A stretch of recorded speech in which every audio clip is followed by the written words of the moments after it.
Good day, everybody. My name is Oliver Wee, and this is Merit Health and Wellness and Washington State University's Diabetic Education presentation.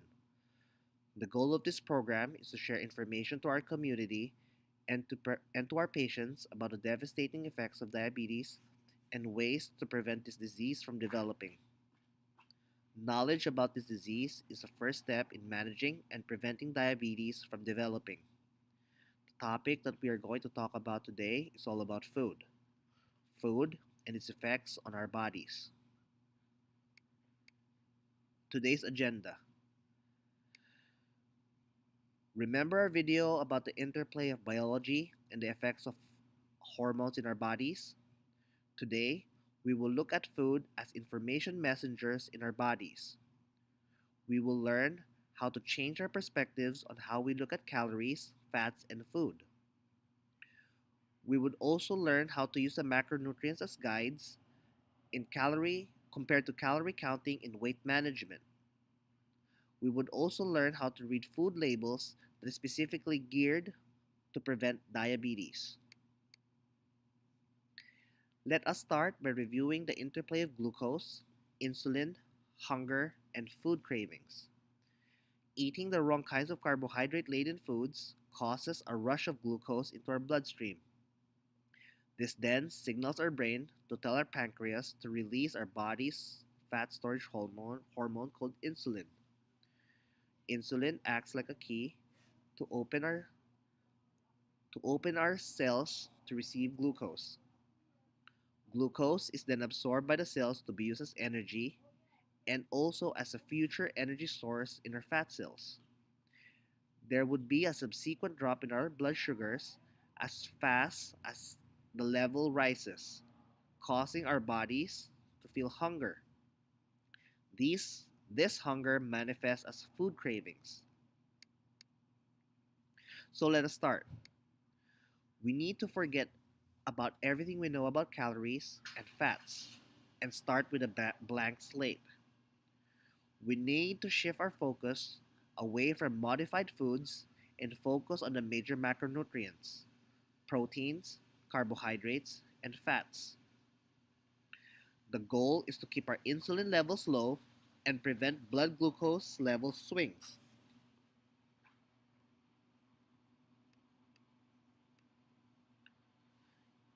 The basic macronutrients are carbohydrates, proteins, and fats. An important concept to know that foods are either from one, two, or all three of these macronutrients. Before we continue, I'd like to have a verbal pop quiz. After each question, please pause the video to give yourself some time to answer the question. So, question number one: do we need foods that are predominantly a moderate to high carbohydrate foods to survive? The answer is no. Crazy, huh? But our bodies can make glucose out of other macronutrients. I also didn't know this before we started making this project.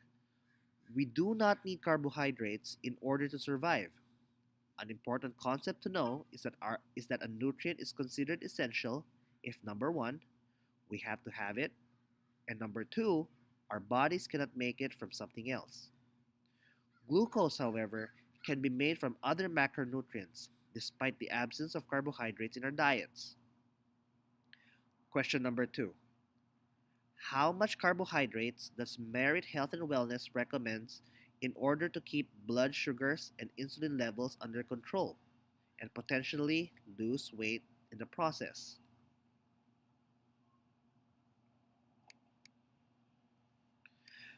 We would recommend about 100 grams of carbohydrates, not excluding fiber, daily. And proteins for women, we would suggest about 80 grams, and for men, 100 grams of protein with several servings of healthy fat. A guide and example that we use here at the clinic would be to suggest consuming less than or equal to 40 grams of carbohydrates for 2 to 3 days a week, then 2 to 3 days of low carb meals, meaning 70 to 100 grams of carbs, and one carb conscious day. This means 100 to 130 grams of carbohydrates in a day. This is just a guide. However, people can still have meals that they enjoy while following the principles that we would learn in our lessons. Excuse me. Now, let's take a look at serving sizes. We need to completely change the way that we think about serving sizes. The American Diabetic Association's classic food pyramid shows that at the bottom of the food pyramid, the part that forms the base would be consisting of carbohydrates. This should not apply for diabetics and pre-diabetics because consuming almost half of your daily caloric intake in the form of carbohydrates is counterproductive because carbohydrates effects on blood sugars and insulin release. The current American Diabetic Association's recommendation for diabetics, which we are not promoting in this clinic, is to consume 40 to 60 grams of carbohydrates per meal. By doing so, this promotes insulin release, glucose shifts from the blood to the fat cells, a subsequent drop of blood sugars, and imminent hunger or food cravings. These are the things that we do not need. One way that we could remember this or help us with our to learn the serving sizes is to use our hands as guides. This is from the Precision Healthcare Guideline, which the clinic has adopted for easy reference for serving sizes. For healthy fats and oils, please use your thumb as a guide for serving size. For fruits, use the size of your fists. Proteins, the size of your palms. Carbohydrates, please use the size of your fist. And vegetables, use the size of two palms. Please keep in mind that some vegetables are carbohydrate dense. So if you consume these, please lower your other carbohydrate sources. Calories. What are calories? Calories are units that are used to measure energy. This is a unit of energy that is used to increase 1 gram of water by 1 degree Celsius under 1 atmospheric pressure. Lots of words here, but in the context of our presentation, please think of calories and energy as the same thing. Very smart people did experiments and figured this out.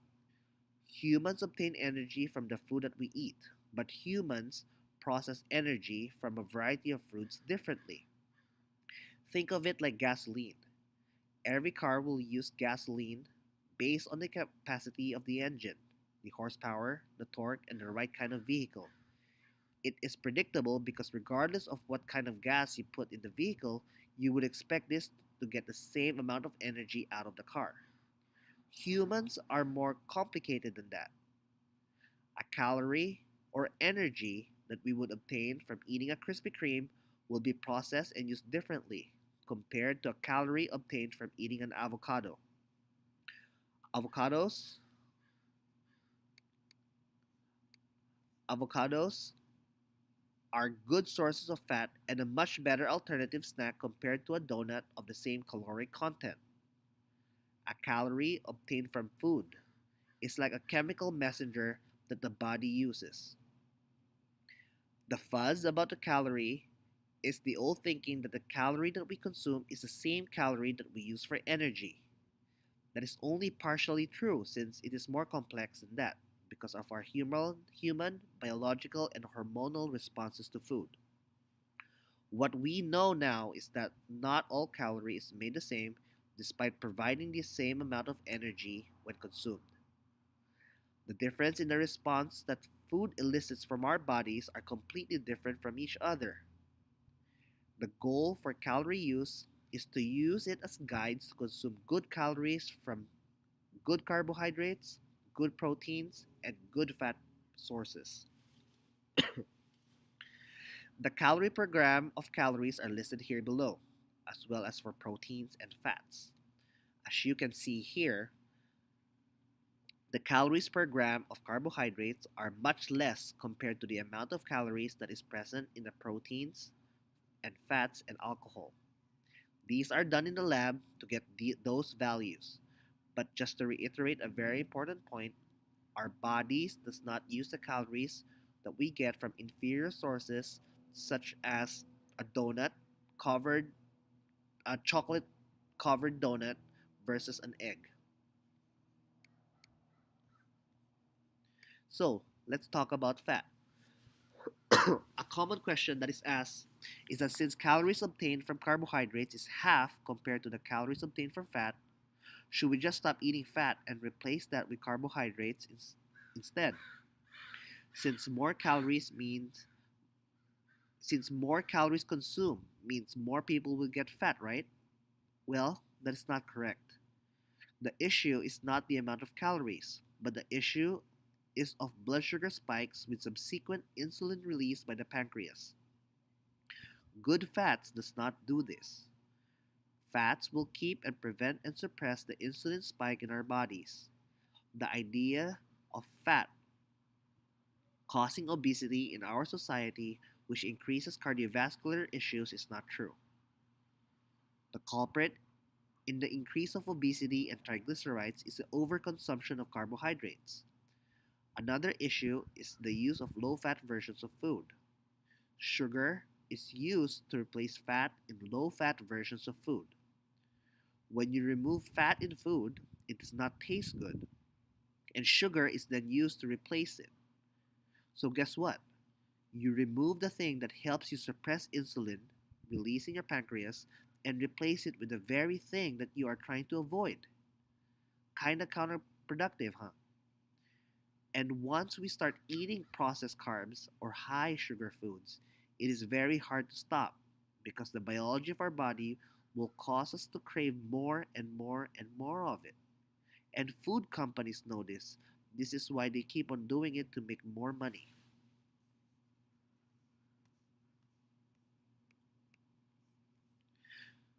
Do we need fat in our diet? The answer here is yes. We need it to survive, but we need the right type and of the right quantities. Fats are used for energy, and we need this type of energy to make hormones. Also need it for vitamin absorption, and fat also helps protein do their job. How many of you out there are trying to lose weight or manage diabetes have told your provider that you think your hormones are imbalanced? Or in general, how many women tend to complain about this? A lot. Well, guess what? If we eat more good fat, our hormone balances out without the need of extra medications or supplements. So, if we can completely remove carbohydrates in our diets, we can't completely remove fats and expect us to be healthy. The word fat has a negative connotation, but the good fat in food does not mean excess fat on the body. I repeat, good fat in foods does not mean excess fat on the body. We need to understand this important difference in nutrition. Sources of good fat.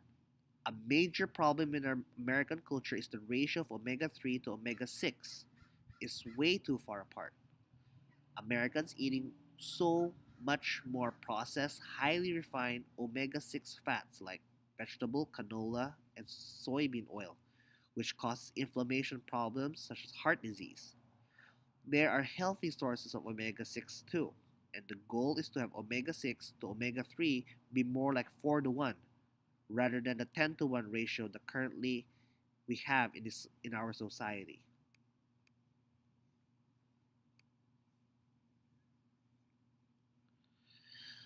Um, oh, one one slide that I forgot to talk about is the trans fat right here. These fats are bad. Avoid them. They are found in fried foods and they are also man-made. While it is important to understand that while trans fatty acids does not make or does not raise blood sugar, they are often either combined with sugar to make the food taste better and create extra inflammation in the body that most diabetics usually already have problems dealing with. Issues such as anxiety, depression, weight gain, bowel problems, joint and muscle pain, and brain fog. It is best if we omit these things from our diet. This is a slide that I was talking about. So, did you hear that right? Yes, fat is not the problem. Eating the right kinds of fat, proteins, and carbohydrates. Again, focusing on the whole and unadulterated food to keep in our meal planning. The right kinds of protein and fat helps us maintain our blood sugars, keeps us feeling full, regulates hunger and cravings, and calms the insulin release from our pancreas.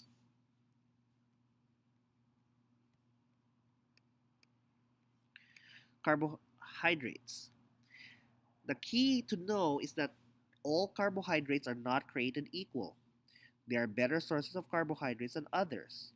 Carbohydrates from whole foods without a package, things like vegetables, yes, vegetables are considered carbohydrates, are more identifiable to our bodies. This means that our bodies knows what to do with them easier compared to something that is man-made and processed. Processed foods such as a Snicker bar, while foods such as vegetables and fruit, eaten in small quantities, have water and fiber, which can slow down blood sugar spikes. Question, and please pause this after the question to give yourself time to respond. Is a carrot a carbohydrate? Yes, it is. Next question, is a muffin a carbohydrate? Yes, that is a carb. How about Coke? Yes, Coke is a carb. But again, they are not all made equal. Plans or pearls for meal planning. For most diabetics, eating frequently and not skipping meals may be an option to curb hunger, cravings, and to calm the insulin release from the pancreas. However, there are options such as alternative eating plans, such as intermittent fasting, which may be an option for some diabetics. But these needs to be discussed with your provider in person, um, so that it could be managed by the person overseeing your care. Consider having a source of good protein and healthy fats in each meal. Examples are bacon, chicken sausage, a protein shake, and eggs with vegetables in a meal. Since insulin levels are lower in the morning due to not having any food while asleep, having protein and good fat options in the morning may be a tool to help maintain lower insulin levels. I would attach uh, an email attachment and send it to the group about healthy um, meal planning recipes that could be used for breakfast, lunch, and dinner. So, things to ponder. I would like us to think about the kinds of food that we eat, the breakfast food options that we have in the morning, and how we could incorporate what we have learned so far to make our foods healthier. The other thing to think about is our SMART goals. SMART, SMART, stands for sustainable, measurable, attainable, realistic, and timely goals that we could set for ourselves. An example that I like to use for myself is instead of drinking 5 diet Mountain Dews a week, I will instead cut it down to 2 and drink 2 more glasses of water a day for a week. That has been a smart goal that I have been working on for a month now, and I could tell that I feel better about myself and that I have saved about $25 by doing that.